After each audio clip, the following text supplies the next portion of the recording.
Hi, everyone. Welcome to another podcast episode of Astro Bloom Podcast. I am your host, Vanya Banks, and with me here today, I have Candice Rebollo, who is a psychic medium and breathwork detox facilitator. So welcome, Candice. Thank you so much for being here with me today. I'm really excited to chat with you. Vanya, thank you so much for having me. I am so excited to be here on my birthday of all days too. I think that's super Yes. synchronistic. I And you study astrology so much, so I think that's super fun. And I'm just excited to be here. Thank you for having me. Yeah, so that's a perfect segue into maybe your big three. Happy birthday, Candice. We're here on the last day of Leo season, so Yes, Leo cusp. sun, right? Yeah, Leo Sun, exactly. Leo Sun, Virgo Moon, and I'm a Gemini rising. Oh, okay, cool. I always love to think of, I don't know, for Gemini energy, what always comes to mind for me is like it is really like this channel between realms, right? Because I think of Hades, the messenger god being able to kind of go between heaven and earth and the underworld and really carry those messages through. So I feel like it's very fitting to be showing up in the world as a Gemini rising with this mediumship capability that you have, right?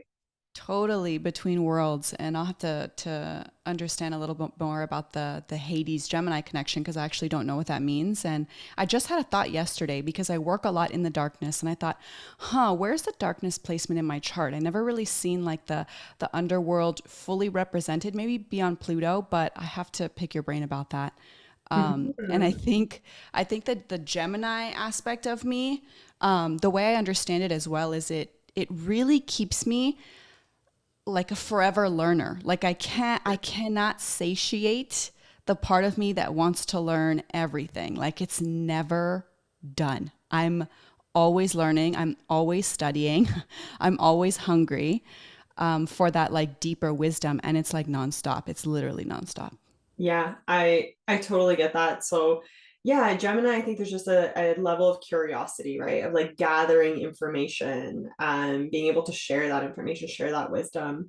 And then I think it's also your Virgo moon, because Virgo is also another sign ruled by Mercury, which Mm-hmm. in Roman mythology, the messenger god is Mercury. In Greek, it is it's Hermes. So I think I said Hades, but I meant Hermes. Oh, Hermes. Got it. Because I know all about yeah, Hermes. yeah. So Hermes is the messenger who would be able to go into the underworld to get messages from Hades, is I think what I meant. Got it. So yeah, basically both of those signs are ruled by Mercury. So there is this element of like really being able to gather and process information and just yeah, a curiosity, uh, like this ability to communicate it as well, right? So that Totally. makes a lot of sense, and I feel like I can resonate because I'm a Virgo sun, and my moon is in the third house, which is really connected to that Gemini Totally. energy of like Totally. information gathering, conscious mind, all of these things. So Ooh, I I love love that. I love that so much. And yeah, that's always what I tell my clients and my students that I train, like I'm just the middleman. Here's what I'm receiving. This is for you. that. Or this Amazing. is for the group, and that messenger aspect of what that mercurial energy is all about is very powerful. And Mercury is such a big part of my chart and what I'm here to do. It's like the forever learner, forever teacher. And that's how I see myself. And the more I teach, the more I learn, the more I grow. And so that's one of the things I absolutely love doing is teaching. Yeah, I love that. Just for those people that might be also interested in human design, would you happen to know your human design energy type? Yes, I'm a 5/1 manifesting generator. I have emotional authority.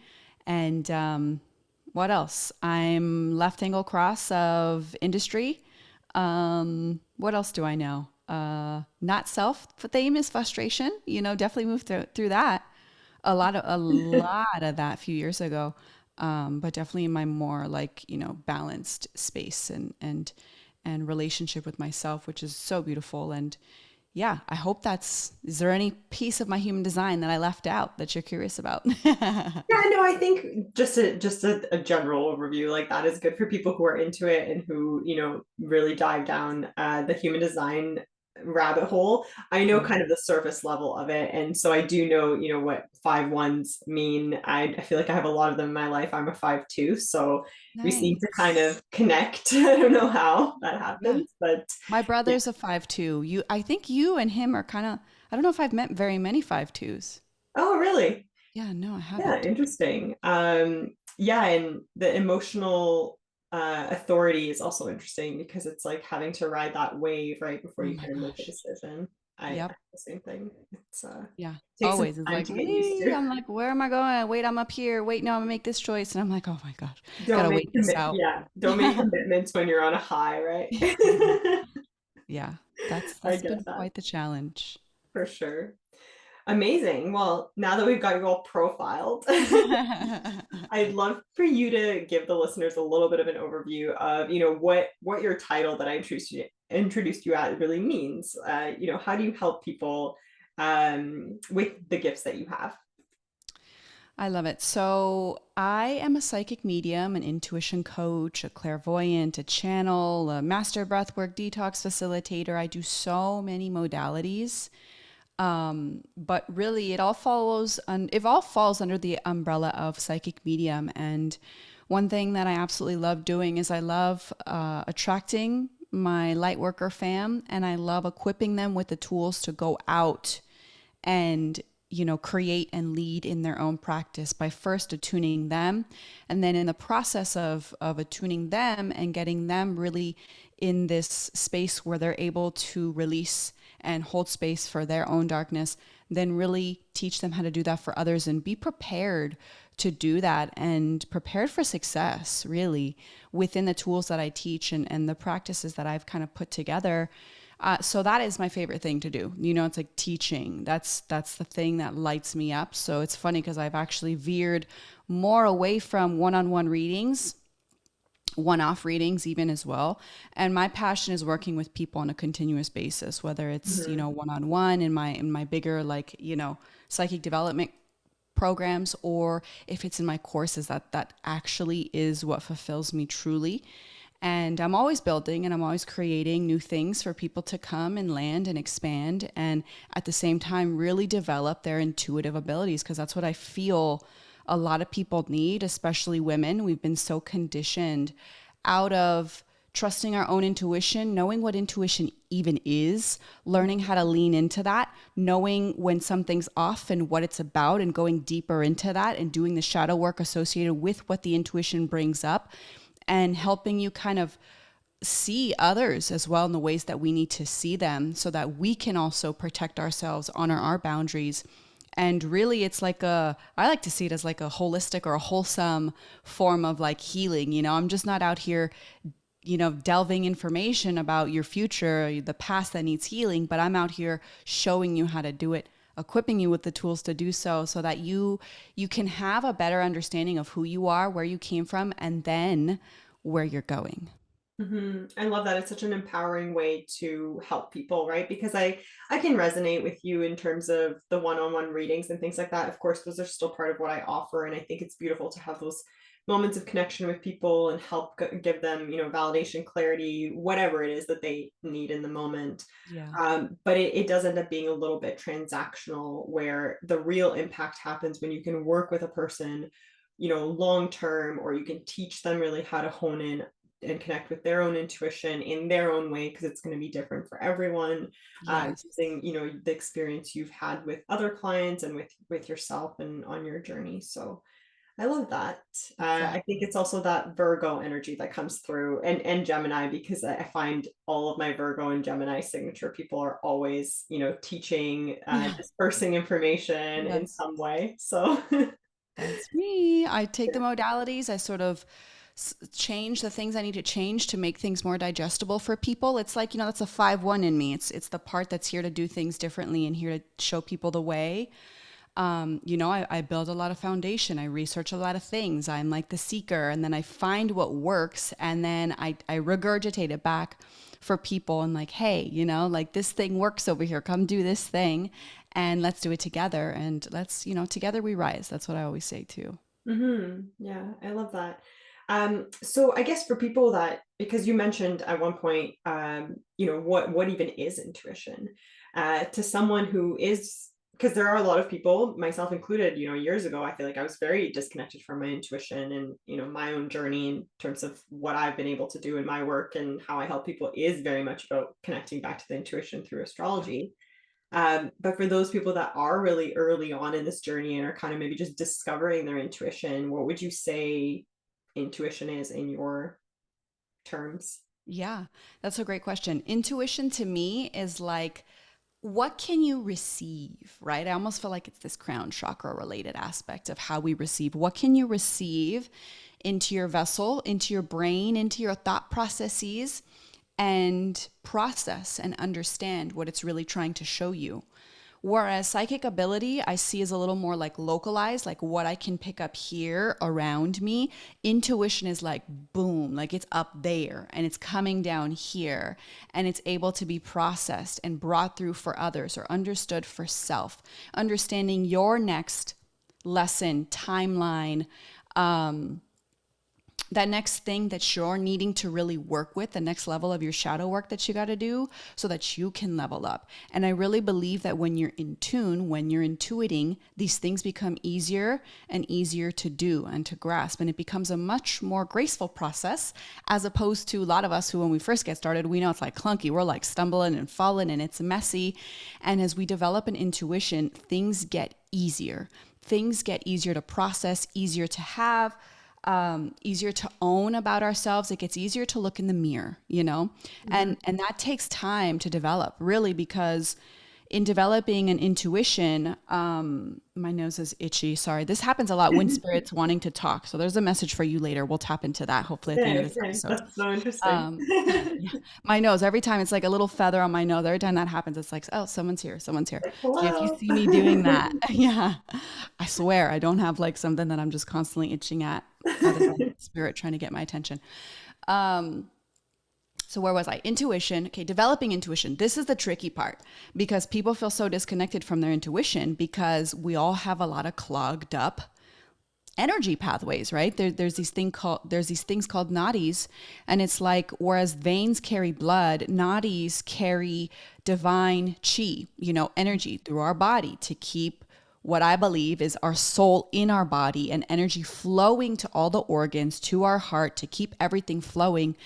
And those nadis, they get clogged up because we go through trauma, we go through breakups, we go through huge pain, we've been through all kinds of stuff, this life and others, and our energetic nadi highways, they get thrown off, they get blocked, there's roadblocks, there's all kinds of stuff going on, and you don't even know what's there until you clear it.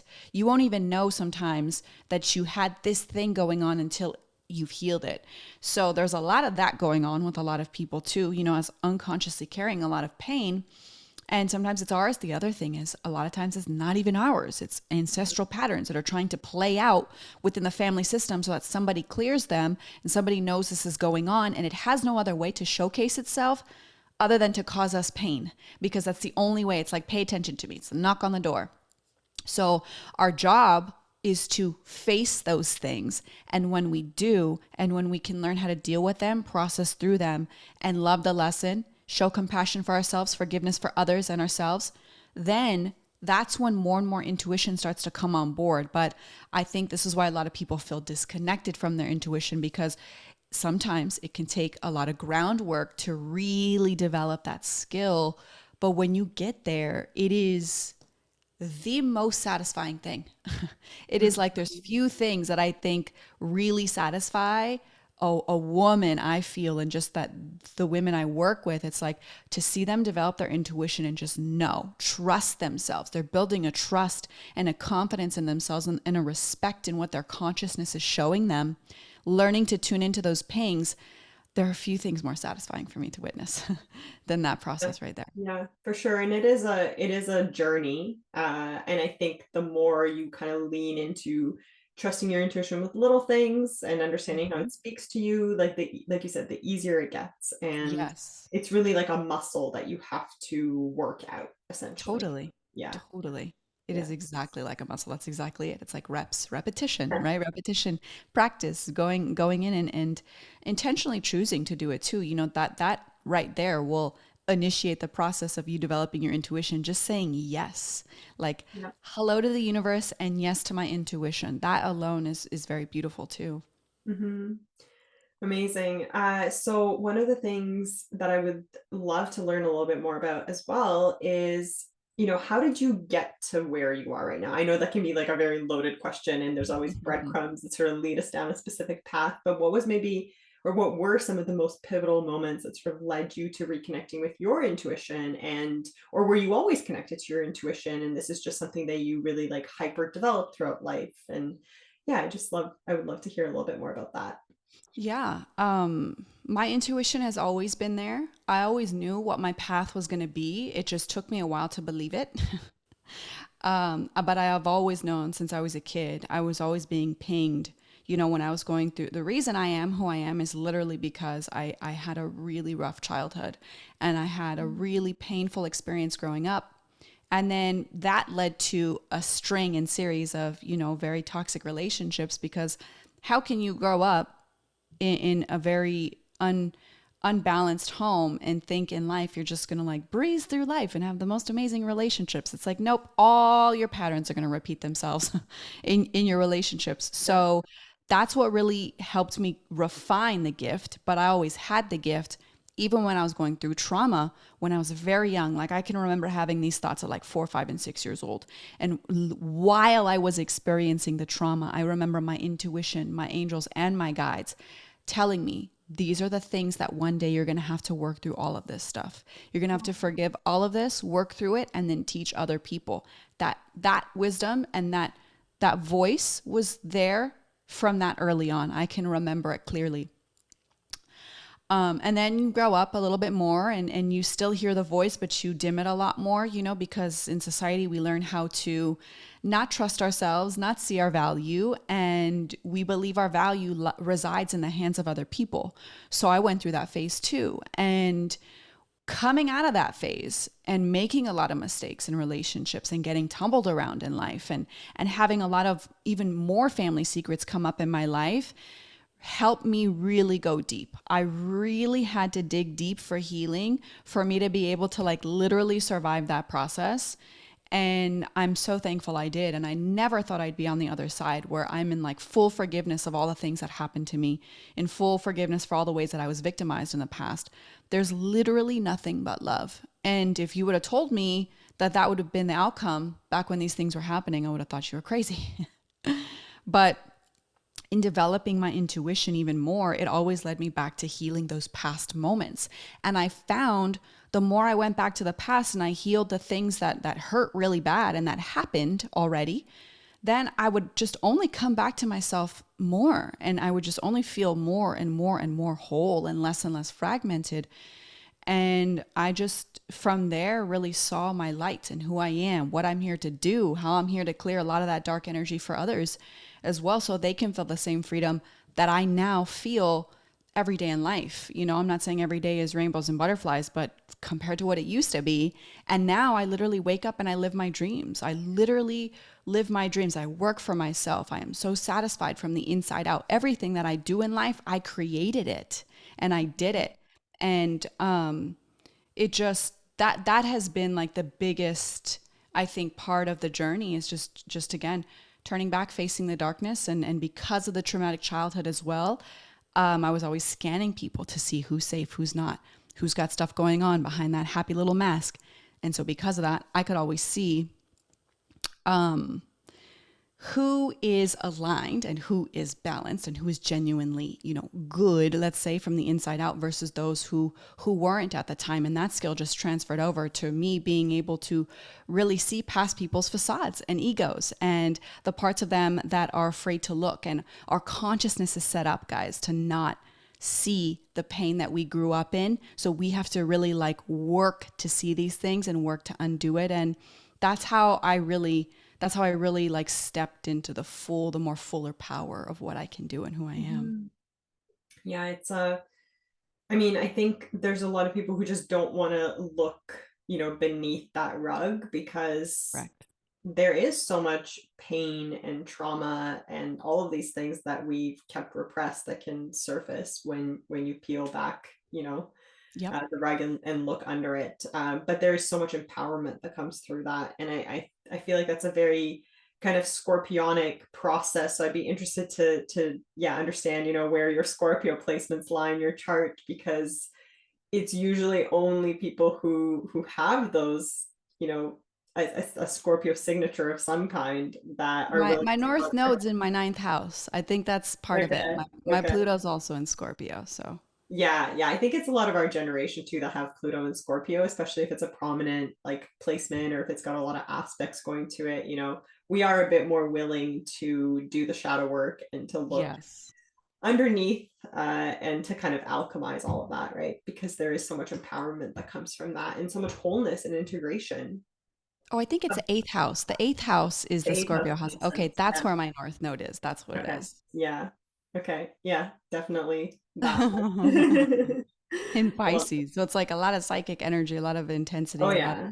let's go there. Let's go to the taboos. Like I don't want to waste time. If I'm going to work with somebody, I'm almost always going to find some of the darkest elements first, and that's what's so satisfying to me, because if I start there, then helping you through that is going to be so worth your time. Mhm. It's going to be No, so worth your time. I can totally resonate. I'm the same way. I'm like, if basically if you're not willing to go to the depths, like I'm not your person. Yeah. Yeah, exactly. Yeah, I think also your Virgo South Node then is really good at just, really seeing the details and seeing the systems and kind of being able to, understand the intricacies of all of that. So that's a really I unique. think my South Node is in Leo. South Node Leo, North Node Pisces. Um, but it's in the eighth house. My North Node is in the eighth house. Okay. Well, normally it would be if your North Node is in Pisces, then actually the opposing sign would be your South Node. So it would be Virgo South Node. Oh, okay. I'm We'll gonna have to have take a to look look. at that. Yes, we Yeah, will. it could be either South Node in Leo, North Node in Aquarius, or South Node in Virgo, North Node in Pisces. Oh, you know what? Okay, that's what it is. I am confusing things here. My MC line is in Pisces. My North Node is in Aquarius. Oh, Aquarius in okay. the eighth. Okay. Cool. Yeah. South Node in Leo. That's exactly what it is. Okay. So we have the same nodes actually. Mine are in a different house placement, but same, yeah, Ah, Leo, Aquarius. So it is very much about, learning how to be a leader, and really like learning how to be uniquely yourself and mm, offer those gifts to the world, but not to do it out of an egotistical place, like to do it because you're serving the collective. Uh, yes. so there really is this like altruism behind it, I would say. For sure. Oh my Yeah. gosh, that's like so true for me. I always see the bigger picture. It's like I'm always kept seeing the bigger. That's why I have like the scales adjust as, I work with some guides. They call themselves the Watchers, and what they've showed me is how they weigh souls on the other side. These beings, they help kind of decide where the souls are going. Like, are they back in the Mhm. incarnation loop? Are they kind of not ready to move on from their darkness in that lifetime? Are they ready to ascend? Are they ready to go back home, so to speak? Like, what's Mhm. this soul doing? And so really being able to tap into that frequency and seeing them and witnessing what they do was such a big awakening, another big awakening for me. And that altruism is like the way I see it is like part of that. It's like the bigger picture, it's like Mhm. some people are out here creating karma, and then some people like us are out here clearing it, Totally. and it's a mixture, and life is like a beautiful game. And I think we have to attune to what our karma is here to deal with, and karma's good and karma's bad. Like we have both. We come in with both, and I think our job is to learn to balance the scales. Exactly. Of karma. Yeah. Very well put. Yeah. I love that. So I feel like there's so many things we could go down with, your journey. But one of the things that you mentioned, is this aspect of, kind of the string of toxic relationships. And I mean, I know a lot of us in the healing space know that we always pick, toxic or not, we don't always pick toxic partners, but we pick partners, whether they are romantic partners, whether they are like business partnerships, whether they're friendships. But often the most intense lessons come from our romantic partners Yes. that essentially repeat the traumas that we were exposed to in our childhood, in our past lives, even. in an effort to clean that up, right? To heal the trauma, to move forward, to evolve, to, become whole. Exactly. So as we currently have the South Node in Libra, really in the North Node in Aries, really highlighting this aspect of like self versus other. How do we maintain our individuality within relationship? How do we show up with an open heart, but not give our individuality away within relationships? How do we keep those scales balanced of the self versus other? And we actually have the asteroid Ceres, who I've been really diving into lately. She represents Demeter in Greek mythology. And basically she's a pretty complex energy to describe. But one of the things I've really been getting from her placement in people's charts and my own chart, in a lot of like relationship dynamics I've been examining, is that some of her shadow aspects can be this like deep possessive love, which Mm, can be obviously quite toxic in some ways, because there's this almost like need to possess totally. that comes up in dynamics with her. And because she had a hard time essentially letting go of her daughter Persephone, who got so apparently abducted by Hades Yeah. and taken to the underworld. But in that sense, she also really represents a lot of like this death and rebirth and like these grieving cycles that can happen in relationships, as we come together, as we come apart, the growth that happens throughout that. And so I'd love to maybe pick up the thread on some of the work that you do within, helping people maybe release relationships that aren't aligned, or heal from toxic relationships, just on this thread of the collective energy that we're sort of experiencing right now. Totally. We're totally experiencing that collectively. And I also love that I see these things come up in my courses all the time. Like one thing I was sharing with people is that I started to notice about 3 to 4 weeks into my psychic mediumship certification is that a lot of the channels would start seeing X's in meditations or in dreams.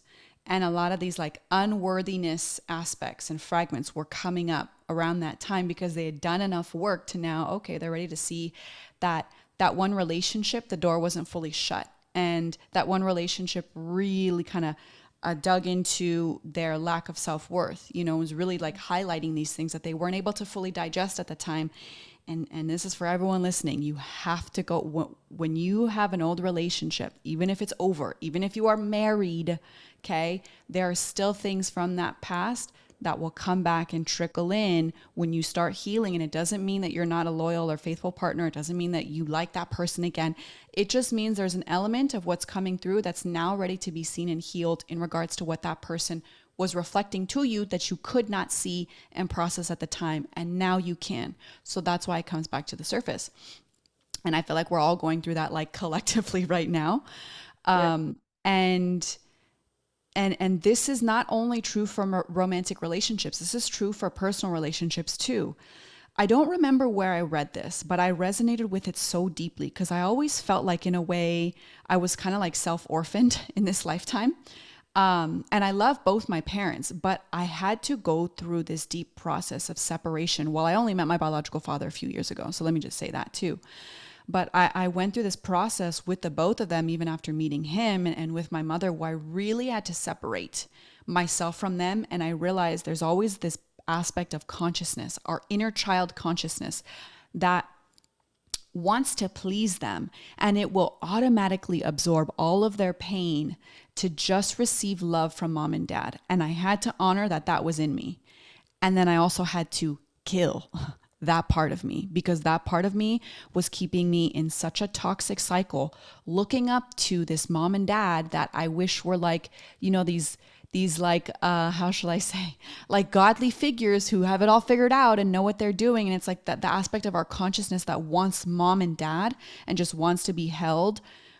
We go through the harsh realizations of realizing mom and dad are just people too. And they actually don't have shit figured out more than we do, Yeah. as much as we love them and as much as they love us. And I really had to like see, oh, this is about me. I'm kind of like out here alone. And that's how a lot of us feel. We're never alone, but we go through those phases. And that phase where, and again, I feel like we're going through this collectively, where we do have to do it alone, where we do have to put up boundaries, where we do have to cut some ties because we see, oh, this person was acting like a controlling person in my life, or this person was unconsciously like my handler. And that doesn't even mean that they're consciously doing it, guys. Like, there are people in your life who will quote unquote be handling you and you don't even realize it's going on, and you somehow benefit from that relationship too. But it's like when you wake up, you wake the fuck up. And Yeah. you really see how, oh my gosh, I'm in a relationship with this person because I have this shadow aspect going on that feels really good in relationship to them. Or this person is really feeding my need to be seen and heard, and I'm afraid if I let this go, no one's going to see and hear me, right? Or, oh my God, this person like validates me. I've never been validated in my entire life. And sometimes we'll take little bits from people who are not so good just to satiate a part of ourselves that's desperately looking for something. And I do want to note, sometimes we are the toxic ones without realizing it too. You know, I'm not going to negate that either, because what I teach is all about like going from the victim to the victor and then transcending that whole pattern altogether, where it's just compassion. You learn that we're all everyone's traumas. It's like bumper cars. That's the way I see it. We're like bumper cars, and everyone's trauma is bumping into everyone else's trauma, and we're all pointing out shit to each other, and we're Yeah. all just trying to help each other grow. And it's a very messy process. And I feel like we're all going through it on a collective level with lovers, with personal relationships, and it's all for the benefit of you growing. If we can hunker down and just take a breath and understand what's going on and equip ourselves with the right tools to do the right kind of shadow work to own ourselves, then we understand, oh, this is a whole, like, the bigger scheme is it's love. It's drawing us back deeper into our authenticity so we can shine brighter from our center in who we are.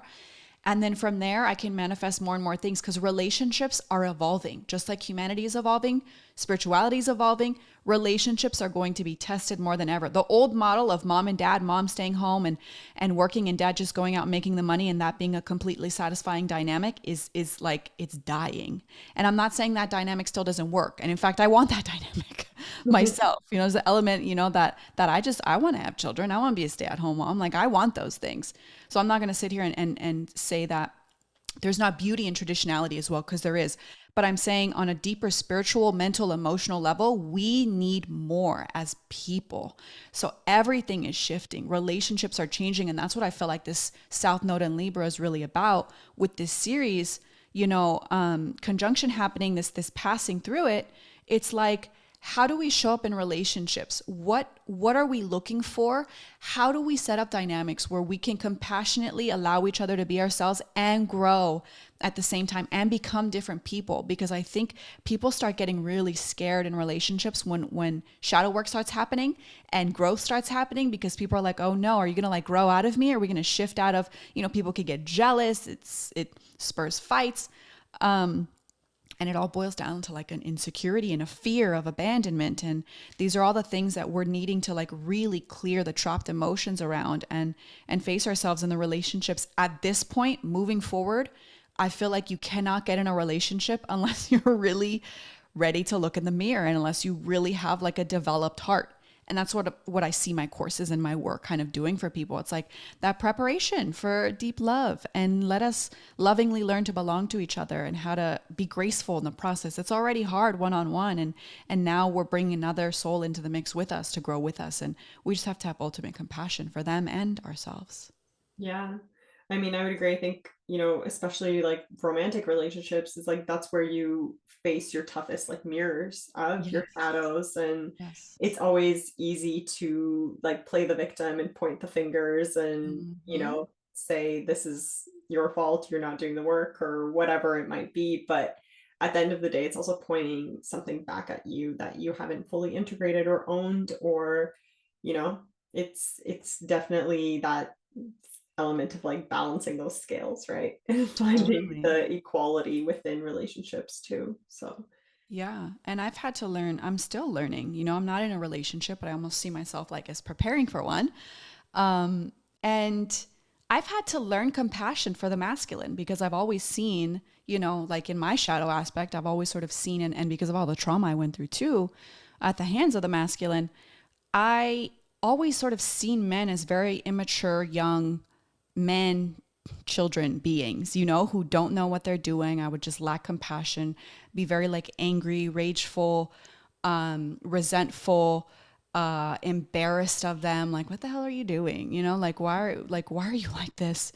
And it wasn't until I realized like, wait, men do hold on to the trapped emotions too. They just have nowhere to put it. They wouldn't even, most of them have no idea where to start.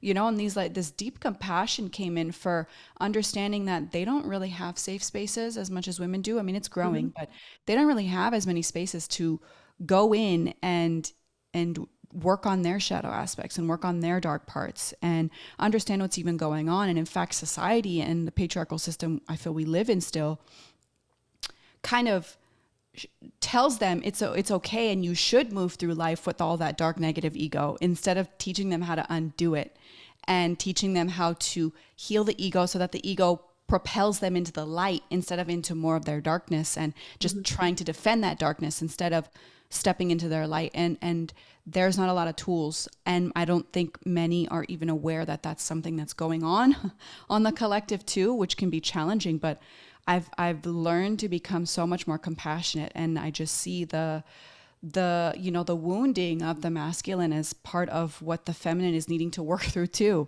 It's kind of like we're watching with the masculine on the sidelines, like we hope they get it. That's how I feel sometimes, you know. Mhm. And more and more of them are, and it's beautiful to watch. And I'm developing again more and more compassion for that, and probably, you know, holding space for them in the future too, because I mainly work with women. But I just recently had the download like that now that more compassion understanding for what they're going through is coming in, that I'll probably open up spaces to work with men in the future for that very reason. Yeah, I love that. I definitely have a few clients, who identify as male, and it's always a really beautiful, um, yeah, container to open up that space for them, and obviously just witness that unfolding that happens too, of them being able to reconnect with their intuition and like have a space, a safe space to process emotions and all of these things.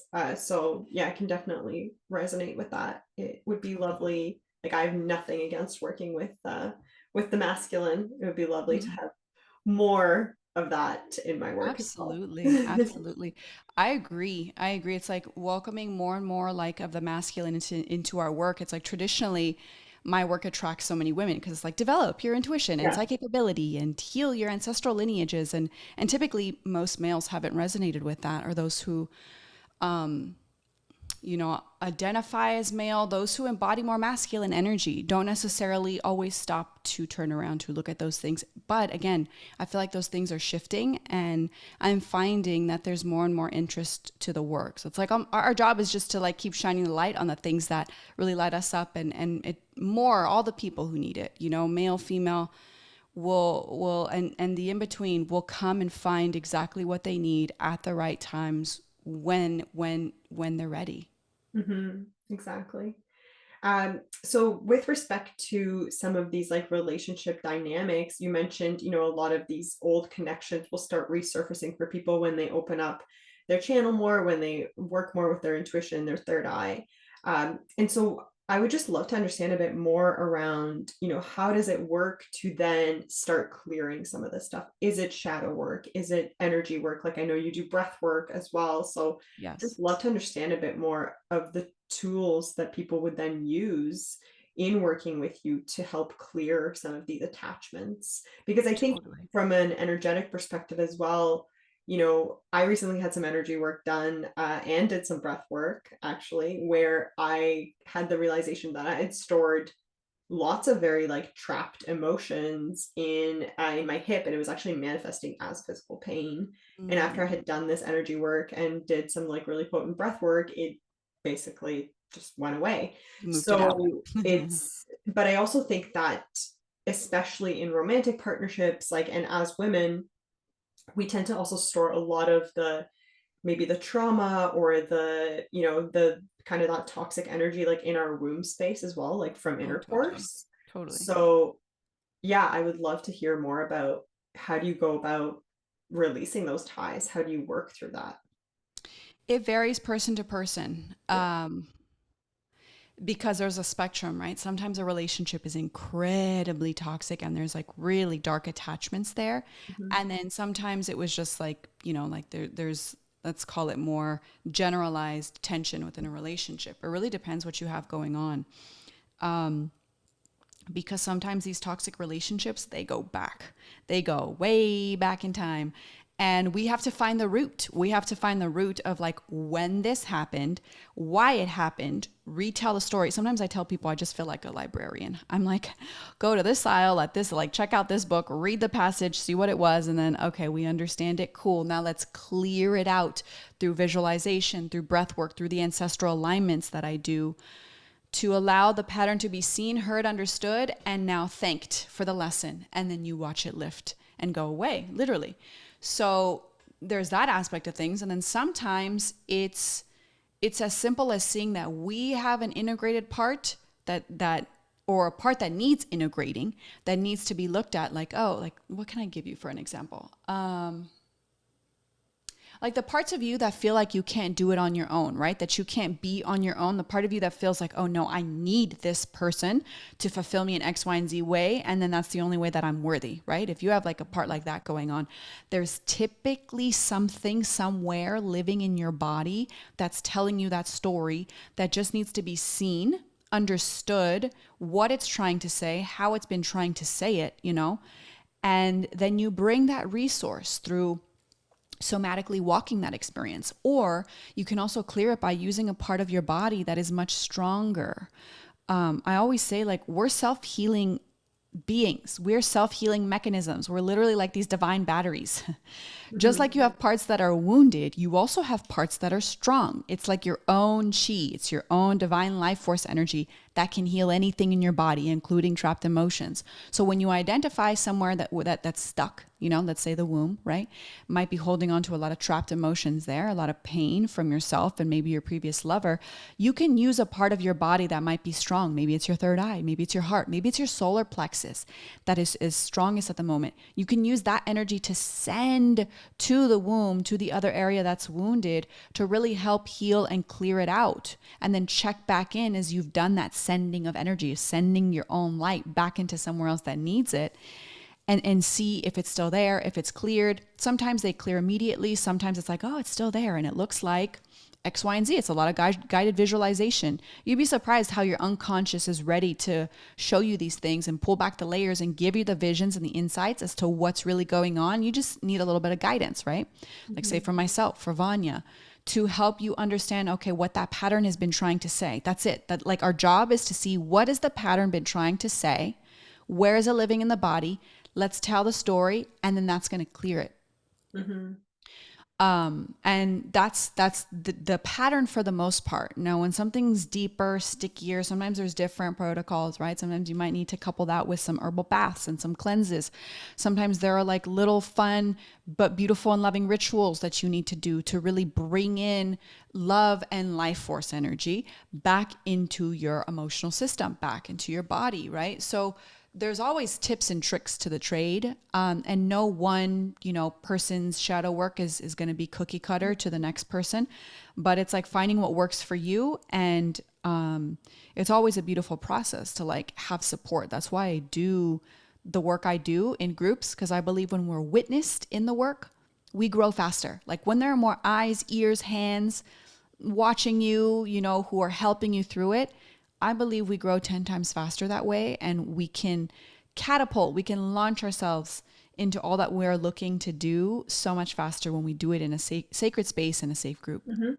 Yeah, there's something to be said for just the power of community and people who can Yeah. like see you for your authentic self, and you don't have to like use a bunch of energy kind of putting on those masks that you've, worn Exactly. probably your whole life. So Yep. there's a lot of Yep. energy that just gets then channeled into the healing, then channeled into processing those emotions, those traumas, coming back into wholeness and into your authentic whole self. So for sure. No, that makes sense. It's never like a one size fits all formula. But yeah, I was just interested to hear a little bit more about some of the tools that you use. Yeah. Oh my gosh. It's so many. I do psychic work, obviously with channeling. We can clear it that way. We can clear with psychic somatics, which is somatic body work. I do Mhm. ancestral alignments, which is ancestral lineage work. That works.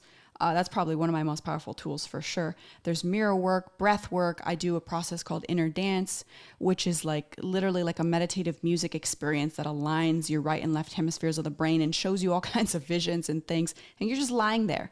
So it's like I have tools on tools on tools on tools, you know, because I love all of them and they all work and they all work for different things sometimes.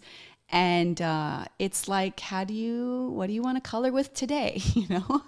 Yeah, and I do truly think that like healing is a holistic, like multi pronged approach, right? Like you can't heal.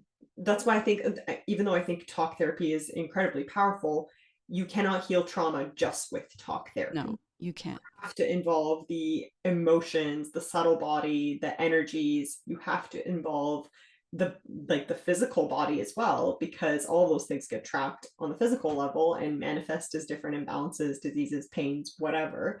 Um, and so it really is like that element of, bringing in the mind, body, and soul.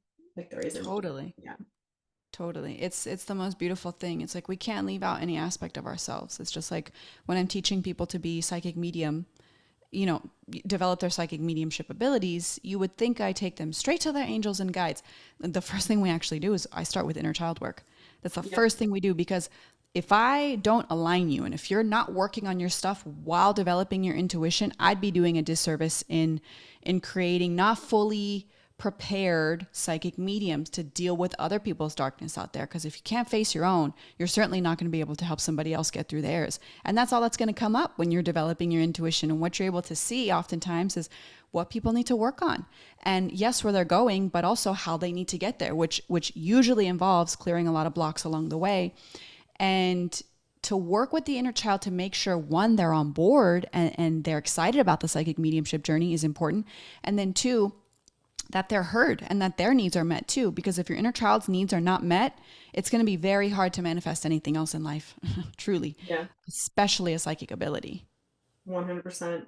Yeah, I think all healing really needs to begin with healing the inner child, Yes. because there's obviously very, very few of us on earth, I think, in its entire existence that have ever received everything we needed from our Yeah, guardians or parents. Like, not saying that they didn't do the best they could in most totally. cases, hopefully, but they are also wounded beings raising, you know, imperfect beings. So Exactly. it's so important to understand what your inner child actually needs to feel safe, to be his or herself or themselves. Yes. Yes. And Yeah. just the simplicity of playing. I can't tell you how many times we connect with an inner child and it's like, what do you need? Play. What do you need? Sing, dance, playing, more play, basketball, playground, play, run, skip, jump, dance. It's play. And play is the most foundational thing in our human experience. And when we tap into play, that's when all the good things happen. And the reason we stop playing is because we get dumped on. You know, we have all these trapped emotions. We got a job to do. We got X, Y, and Z. We got all the excuses in the world to not stop and enjoy life and play. And it's sad. And I almost feel like that's the totality of my work. It's like, can you come back to yourself in a humorous, loving, playful way? Can we help you tap into the child eternal? You know, it's Yeah. that's the part that is forever gonna be healing for you. Yeah. Very much that Leo South node as well, because whenever like Leo season comes around, it's such a time for me personally. I know a lot of my clients as well, of like reconnecting with that inner child, being creative, finding play, right? Yes. Like really tapping into that creative expression. So I love that. Yes, indeed. Well, I'm just taking a look at the time here, and we're almost at an hour here. So I just wanted to bring it back to maybe you just speaking to who are the people that might want to work with you in terms of developing their psychic abilities. Like, are there certain signs where people might recognize that they're ready to, get some support with something like that? Hmm. Uh, or if there's anything else you want to share for the listeners. Totally. So there's a couple things. One, I'm launching a Safe Circle membership soon, which I don't have links for yet, but they're coming very soon. And it's going to help you understand if and how you have toxic relationships running in your life right now, and then provide you with a space to come and heal and work through those things and move the energy. I'm going to be doing the energy work with you in this membership, in this group space. It's going to be super beautiful, powerful, and impactful, and so cost effective. It's going to be a $67 membership, and we meet once a week, and we're going to be doing different things. We might do an ancestral alignment one day. We might do psychic somatic walk. We will do breath work. We'll do inner dance some days. We'll have guest speakers. All things around healing past relationships and manifesting the love you truly desire in your life.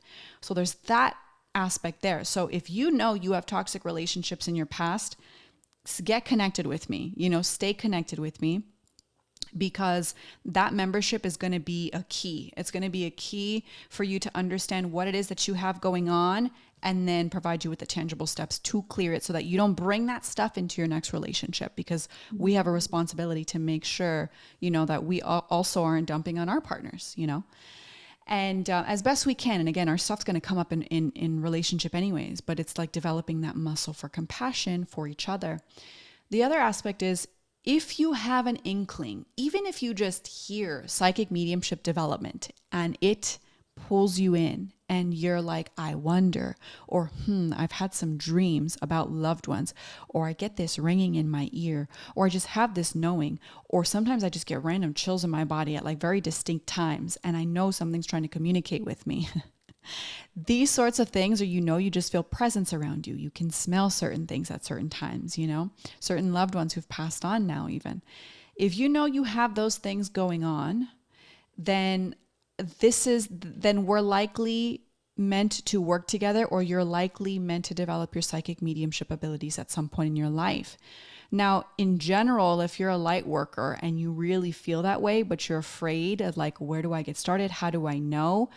Then I'm also for you too, because I provide you with the tools to not only help you see just how much of a light worker you really are, but develop the skills to hold space for others. Mm-hmm. Develop your own psychic ability while we're clearing you out at the same time, so that you can step into the belief. Because if you have a pool where you're like, oh yeah, wait, no, I know I'm psychic mediumistic. These numerous things in my life have happened, that I couldn't have planned or couldn't have made up. And these synchronicities align to show you, to lead you back to who you really are, and what that's about and what you're here to do, because your gifts, nobody on the planet can replicate it. You might think like, oh, the market's oversaturated with psychic mediums and healers, and who needs another Reiki master? We do. Think about the billions of people on this planet, okay, that have not done a lick of shadow work, that don't even know what that is. Okay. Mm-hmm. We are not oversaturated in the spiritual marketplace at all. We need every single person we can get. So there's huge potential. I make multiple 5 figures in my business every month. And had you told me that even a year and a half ago, 2 years ago, I would have laughed in your face. But I'm here. I'm living it. I'm breathing it. You can get paid, and paid generously, to help people through some of their darkest stuff and to help them step into their biggest and brightest potential. Mm-hmm. And no, you don't need to have gone to school for 10, 20 years, and gotten a doctorate. No, it's that paradigm is coming to a close too. And I'm not saying we don't still need it in some senses, but we're all here to develop together. And psychic mediumship is now for the everyday Joe Schmo, just like me, just like any listeners who might feel like, you're not worthy enough, or maybe you don't have the gift. We do. It's a matter of deciding, and curiosity is all you really need. And find yourself in spaces like that I've created, or spaces that you're resonating with, and just like make the leap. Don't use the excuse of money or fear, or no, right now is not the time. I had the desire, but I don't feel good enough. And all those things are lies. Those things are lies. And to overcome them takes action, and non-action keeps them there. So that's how you'll kind of know. You'll feel that pull, but you might also feel resistance and fear, and that's okay too. So yeah.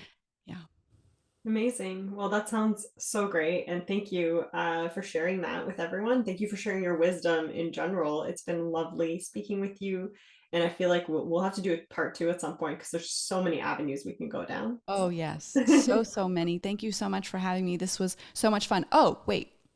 Let me tap into a message for you and or your listeners if you're okay with that.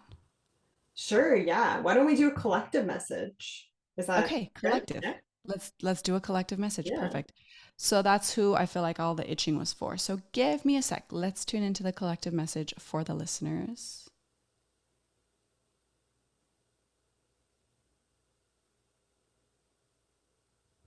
So this is totally South Node and Libra stuff. This is like heart activation. And the message I'm receiving is to not forget about the back of your heart. There's just like there's, chakras in the front part here. Mm, With the back, we gotta not forget the back part. And I almost say that South Node and like, that kind of mm, past life version or the past or tuning into the unseen. That's kind of what I feel like the South Node can represent too, like where the blinders are even. It's mhm, like don't forget about the back of your heart, the back chakra heart aspect. That's literally the picture I'm seeing is like don't forget to have your own back. Don't forget that you are your own greatest light and that you can get yourself through anything. And in that safety that you can create for yourself, so much can blossom from there. If you're willing to look at the past and you're willing to lovingly approach with like delicate hands and get your hands in there, you can do anything. The thing to avoid is to approach shadow work or to approach these pains, traumas, these repetitious patterns of toxic relationships with anger and frustration, because that only kind of lodges them in more and makes your ego more and more afraid to do the work. So it's like, appease the ego, be nice to yourself, be calming to yourself, soothing, have your own back. Don't talk shit about yourself behind your own back, okay? Talk very well, talk very highly of yourself and your relationships, even if you feel like you're not there yet. It's like we're calling that in. Remember, the past ways of believing in yourself, those are lies. So we get to like patch up the back of the heart so that the heart can really project, move forward, and project all the things we're magnetizing in our lives right now. Amazing. Thank you so much for that. Very well aligned with the cosmos. And yeah, thank you for all of your wisdom, for sharing your gifts. And thank you everyone for listening. I will link Candice in the show notes. So if you want to get connected with her, please check them out. And yeah, let us know what you thought of the episode. Find us on Instagram, all the things. Thank you. Thank you so much.